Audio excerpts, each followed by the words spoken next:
I got this. This is a new experience.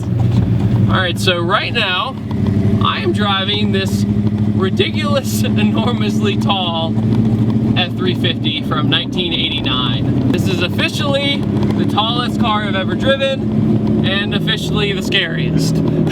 I have been in 700 horsepower Evos, and this scares me more. The truck isn't made to be fast, obviously. It's made for just having fun and towing people out of the snow and whatnot when they get stuck. Since this did start out its life as a F350, to get this tall, it really didn't need that much lift. It has 6-inch lift suspension and 3-inch body line. This truck has been owned by a friend of mine named Mike since 2002, and he helped rebuild it for a friend of his. And his friend wanted to sell the truck, and Mike said, no way, I'm gonna buy it myself. And he's had it ever since. And in my opinion, it was a good decision. I can tell you if Mike pulled up next to me in my Mustang, I would like cry like a baby.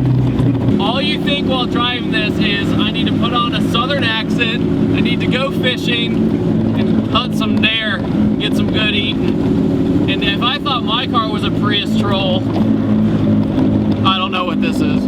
The interior of this car, believe it or not, for being a 1989, it's actually held up very well. Nothing's really fallen apart on it, as far as I can see. Everything's pretty well put together. Has an aftermarket steering wheel on it by Grant, which is way better than the crappy Ford steering wheel that was in their 80s cars, which can't say I was a fan of. This truck one time was pulling a friend out of the mud when in its natural habitat, and he decided to pull his friend out who had a Bronco. Unfortunately, when he pulled him out of the mud, the frame bent. That just shows the kind of power this thing can do to pull people out. Fire truck! So a fire truck just passed us, like ridiculously close, and I barely knew how to handle it because this truck is so big. I almost went off the road. Yeah, even if you go off the road and off the shoulder, you literally do not even notice one bit. So I'm glad to inform all my very economical and green viewers that right now I'm getting a very healthy 6 miles per gallon in city and 8-mile highway.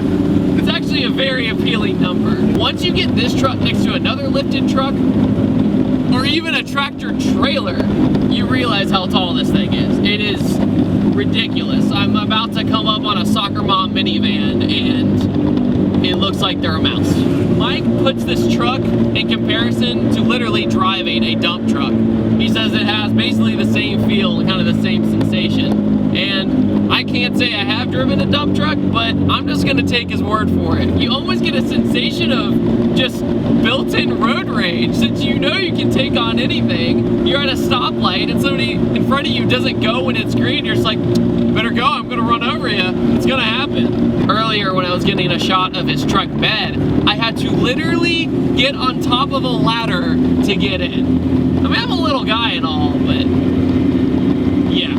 I literally feel like I am on a rolling throne, just like in a parade with everybody staring, because I thought I got stares of my Mustang. I don't think this might take the cake. Since you are so high off the ground, you kind of don't really sense the speed, really. The speedometer is about 10 miles an hour off just due to the tire size and whatnot, but since you are so high off the ground, you really don't realize how fast and or slow you're going. It's just kind of an illusion, and I need to stop. Mike is notorious for going to stoplights and getting next to lifted trucks, looking at him, giving him a grin, and just going, cute truck. So Mike also owns a 5.0 liter Mustang, a lot like mine, except his has a lot more supporting mods than I do for boost. It's not boosted yet, but it has the supporting mods. But my point is that he has kind of the best of both worlds with different cultures. He has the truck culture and also the kind of the car culture, the Mustang culture. See, the Mustang you can drive it around pretty normal, and you don't get that much bad attention if you're not driving fast. But in this car, you can drive it normal, or in this truck, excuse me, you can drive it normal and still get a ticket just for the lift and all the other shenanigans. Not to mention it burns a hell of a lot of gas. I mean, no, it's totally economical. That's what I meant to say, economical viewers. While I'm at these stoplights, I'm being super paranoid because I don't have the perspective of driving the truck with the hood and everything. And Mike was telling me that if you still have a good amount of distance left, even if you don't even see the car left, even if it's an SUV like there is one in front of me now, I know if I go just crawl up on it just a little bit, it goes away and I'm still okay. Look at all those minions. It's just, who would drive such a low car? We're taller. The ride quality of the truck, well, the camera is a little shaky if you haven't noticed, and that's just because it's freaking tall and it has big tires. As for me, as a person in the truck, it actually doesn't ride all that bad. It's not too bad. It's not a Lincoln and or a Cadillac, but for a truck this lifted, it's not bad at all. So, this is a big truck, like I said. Obviously the stopping power kind of struggles with the tires and the lift and everything. And with 20-year-old brake lines, it's totally safe. Each wheel and tire combo alone, like one by one, is around 200 something pounds. So that's a lot of rotating mass to get going and also to stop.